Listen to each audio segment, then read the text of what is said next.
Morning students, this is the next video for class 11 chapter 6 social responsibility of business and business ethics case study. Okay, as we have already ended this chapter, so we have now taken their case studies. Okay, now we take one first case study. A company in a manufacturing fairness cream. एक company है जो कि manufacturer है किसकी, fairness cream की, using synthetic product and bleach. वो synthetic product और bleach का इस्तेमाल करते हैं. But company is advertisement its cream as a herbal cream. यानी कि एक तरह से वो धोखा दे रहे हैं. कंपनी ये शो कर रहा है कि हम जो एडवर्टाइजमेंट कर रहे हैं वो हर्बल क्रीम का कर रहे हैं, यानी कि एक्चुअल में क्रीम है फेयरनेस क्रीम जो कि यूज़ करती है सिंथेटिक और ब्लीच को, ठीक, जो कि स्किन के लिए अच्छा नहीं माना जाता. मगर जब ये एडवर्टाइजमेंट कर रहे हैं तो ये शो कर रहे हैं कि हम किसी भी गलत चीज़ का इस्तेमाल नहीं कर रहे हैं. हम जितनी भी चीज़ें अपनी प्रोडक्ट में इस्तेमाल कर रहे हैं वो हर्बल चीज़ें हैं. Company did not mention the ingredient on the pack. अब कंपनी ने क्या किया है, कोई भी इंग्रेडिएंट्स मेंशन नहीं किए हैं जो कि पैक में होने चाहिए. इंग्रेडिएंट्स मेंशन यानी कि क्या क्या चीज़ें इसमें इस्तेमाल हो रही है, ये चीज़ मेंशन नहीं किया है. What value are violated by company. क्या कौन सी वैल्यू है जो कंपनी वॉलेट कर रहा है, ये हमको यहाँ पर बताना है कि ऐसी क्या चीज़ है जो कंपनी फॉलो नहीं कर रहा है. तो पहला आता है unethical behaviour by cheating customer. Customer को चीट कर रहा है, झूठ बोल रहा है. कस्टमर को किस बात का झूठ बोल रहा है कि हम किसी भी तरह का ब्लीच इस्तेमाल नहीं करते, जो भी हमारी क्रीम है वो फेयरनेस क्रीम है और सिंथेटिक प्रोडक्ट इस्तेमाल नहीं करते. मगर एक्चुअल में वो यूज़ कर रहा है और शो ये कर रहा है कि हम हर्बल प्रोडक्ट का इस्तेमाल करते हैं. जो भी चीज़ें इसमें हैं वो क्या है, हर्बल है. नेक्स्ट आता है violating rules of information bye not giving content on packing. जो पैकिंग है उसके जितने कंटेंट्स हैं उसमें ये शो नहीं कर रहा है कि कौन कौन से इंग्रेडिएंट्स लग रहे हैं. तो एक तरह से कस्टमर को झूठ बोल रहा है, वॉयलेट कर रहा है इस चीज़ का रूल कि इन्फॉर्मेशन वो हर तरह की कंपनी को, कस्टमर को देगा. इस रूल को भी वो वॉलेट कर रहा है.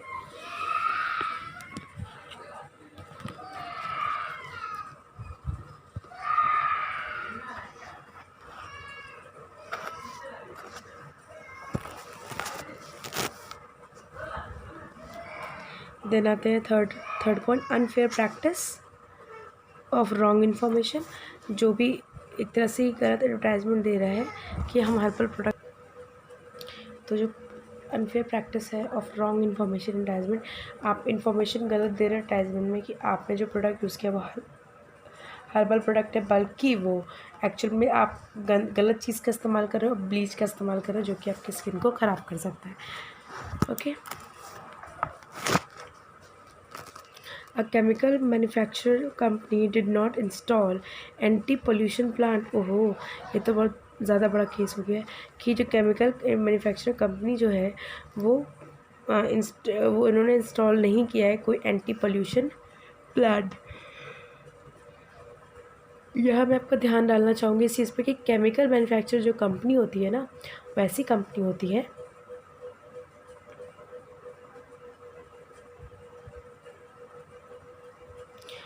जिसको ज़रूरी होता है एंटी पोल्यूशन प्लांट को इंस्टॉल करना. केमिकल से काफ़ी ज़्यादा स्मेल आती है, तो वो स्मेल जो है एयर को पल्यूट करती है. तो एंटी पोल्यूशन प्लांट उन्होंने लगाया ही नहीं, यानी कि उन्होंने पोल्यूशन को, एयर को पल्यूट करने के लिए लगाया हुआ है. As the result the manufacture unit create air and water pollution. अब जो इन्होंने एंटी पोल्यूशन प्लांट नहीं लगाया, उसकी वजह से क्या हुआ कि मैन्युफैक्चर यूनिट क्या क्रिएट कर रही है, एयर और वाटर पोल्यूशन क्रिएट कर रही है एंड डिग्रेडेटेड द इन्वायरमेंट, और एक तरह से इन्वायरमेंट को पूरी तरह से बर्बाद कर रही है. Is the action of the company ethical justify. क्या ये जो कंपनी कर रही है क्या वो सही है. अगर ऐसा है तो आपको जवाब देना, और जो आप स्टेटमेंट दोगे येस और नो, उसको आपको जस्टिफाई यानी कि उसके लिए आपको रीज़न देने पड़ेंगे कि आपने वो आंसर क्यों दिया है.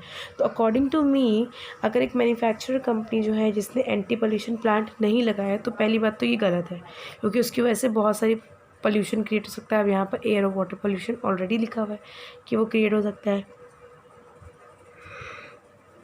तो वैसे तो ये अनएथिकल है. है ना।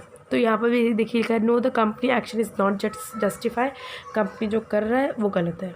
अब क्यों गलत है? पहला, company is not fulfilling it's social responsibility, company समाज के लिए जो उसका दायित्व है वो पूरा नहीं कर रहा, यानी कि कंपनी एक तरह से फुलफिल नहीं कर रहा अपनी सोशल रिस्पॉन्सिबिलिटी को। तो कंपनी अगर सोशल रिस्पॉन्सिबिलिटी नहीं पूरी करता तो एक तरह से ये कंपनी के जो गवर्नमेंट का पोल्यूशन एक्ट है और जो कंपनीज़ का एक्ट है वो उसको अलाउ नहीं करता कि वो बिज़नेस को रन करे।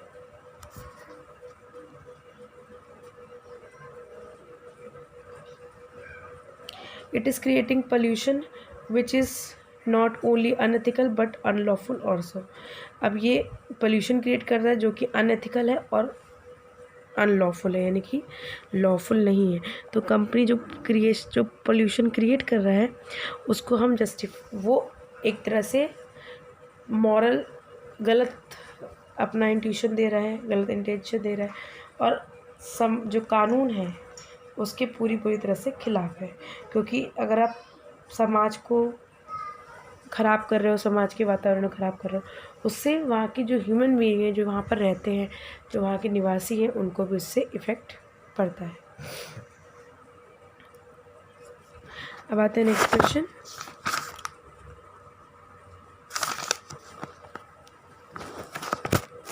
अब यदि काफ़ी बड़ी सिचुएशन दी, ऐसे क्वेश्चंस आते हैं। ABC chemical limited has become the leader in manufacturing and sales of 4E service drugs in India. ABC chemical limited क्या करेगा? एक ऐसा लीडर है जो कि मैन्युफैक्चरिंग करता है और सेल करता है 4E saving drugs in India. कोई ड्रग्स है 4E सेविंग्स ड्रग्स जो कि इंडिया में है। It provide medicine as per the prescribed standard and always print correct date of expiry on each of the batch of drugs. और ये बहुत ही अच्छा कंपनी है जो कि ये चीज़ पूरी प्रिस्क्राइब करती है कि क्या इनका स्टैंडर्ड है और जिस तरह करेक्ट इन्फॉर्मेशन है, क्या डेट ऑफ एक्सपायरी है और किस बैच की है, ये यानी कि एक तरह से पूरी डिटेल इन्फॉर्मेशन देता है किस तरह का ये ड्रग्स है, क्या इसकी जितनी डिटेल इन्फॉर्मेशन है वो सारी की सारी उस पर मेंशन रहती है दवाई के पैकेट पे। Every month its organise free medical camp. अब ये मेडिकल कैंप भी लगाते हैं हर महीने for the residents of Mumbai slum. जो मुंबई में जो आपके स्लम्स हैं, जो घर झोपड़ी हैं, उनमें ये एक फ्री कैंप भी लगाते हैं यही ABC केमिकल लिमिटेड वाले, जो वहाँ के रेसिडेंट्स हैं, यानी कि जो वहाँ के गांव के लोग हैं उनके लिए। It strictly follow the provision of environment protection act, means refinery limited has it strictly follow the provision of environment protection act. ये एनवायरनमेंट प्रोटेक्शन एक्ट के सारे पॉइंट्स को फॉलो करते हैं। Mean Refineries P Limited has its factory in the mid of the over polluted Old Delhi area। अब एक mean refinery इसी के साथ एक मेन रिफाइनरी ऐसी फैक्ट्री है जो कि बहुत ज़्यादा ओवर पॉल्यूटेड है, बहुत ज़्यादा गंदगी बचा रखी है ओल्ड दिल्ली एरिया में। The licence under air pollution control act उनका एक्सपायर कर चुका है। अब जो मीन लिमिटेड है ये ऐसी ओवर पॉल्यूटेड ड्रग्स की कंपनी है जिसने ओल्ड दिल्ली को सबसे ज़्यादा पॉल्यूट कर रखा है और ये ओल्ड दिल्ली में ही है और इनका लाइसेंस जो है वो एक्सपायर कर चुका है। जो एयर पोल्यूशन कंट्रोल एक्ट है वो एक्सपायर कर चुका है and it has cross the immense standard of pollution. It creates lots of nuisance and dirt, यानी कि जितनी भी गंदगी है, जितना भी पोल्यूशन है, जितना भी आवाज़ें हैं बुरी तरह की, वो सारी चीज़ें ये निकालते हैं in the area and sells new quality oil at high rate. और ये new quality of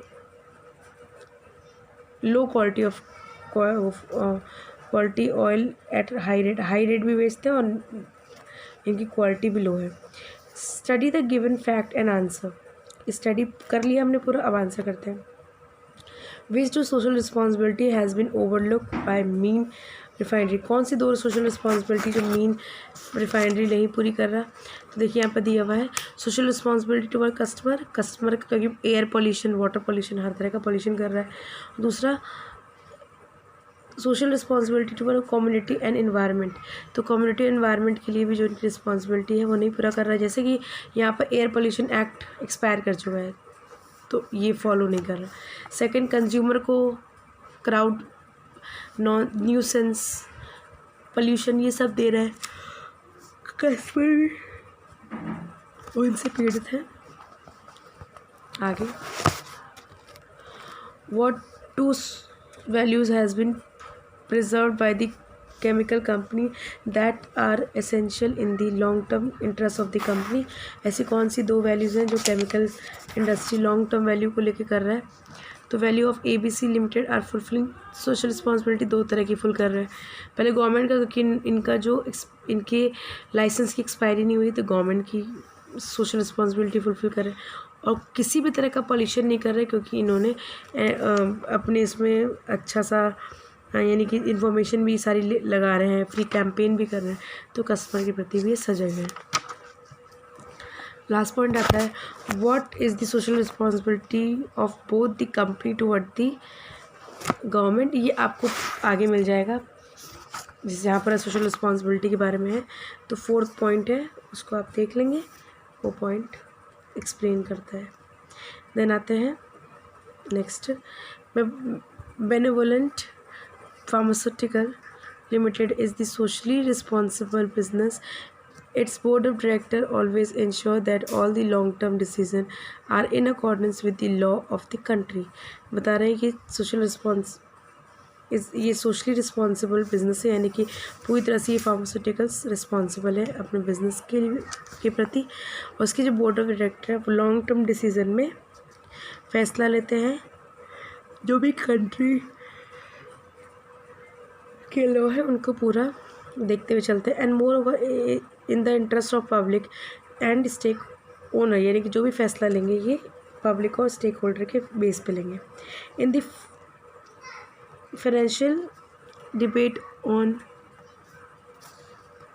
CNN news channel, its chairman explained as to how expenditure on fulfilling social responsibility of their business is not a burden। ये बता रहा है कि किस तरह से जो एक्सपेंडिचर वो कर रहे हैं सोशल रिस्पॉन्सिबिलिटी पूरी करने के लिए बिजनेस की जो है वो बर्डन नहीं है। In the light of the above example, what are the different stakeholders in the business enterprise and what are the different way by which responsibility towards each of them ought to be fulfilled by the management of the company, write detail explanatory note। अब ये बता रहे हैं कि refer 192 तो जो social responsibility है customer के प्रति, स्टेक होल्डर की या बिजनेस के प्रति वो लिखना है आपको। और इसमें लिखा हुआ है social responsibility of business toward different group, तो डिफरेंट ग्रुप के बारे में जैसे कस्टमर दिया हुआ है, गवर्नमेंट दिया हुआ है, पब्लिक दिया है, सप्लायर्स दिया है, वैसे डिफरेंट ग्रुप में आपके पॉइंट दिया हुआ है स्टेक होल्डर्स यानी कि शेयर होल्डर्स के बारे में और बिजनेस मैन्स के बारे में, तो वो आपको यहाँ पर पॉइंट एक्सप्लेन करना है। तो सोशल रिस्पॉन्स जो भी केस स्टडीज़ है वो बहुत ही ईजी है, हमने ऑलमोस्ट सारी केस स्टडीज़ ले रही हैं, तो आपको अब इन केस स्टडीज़ को लेके चलना है। तो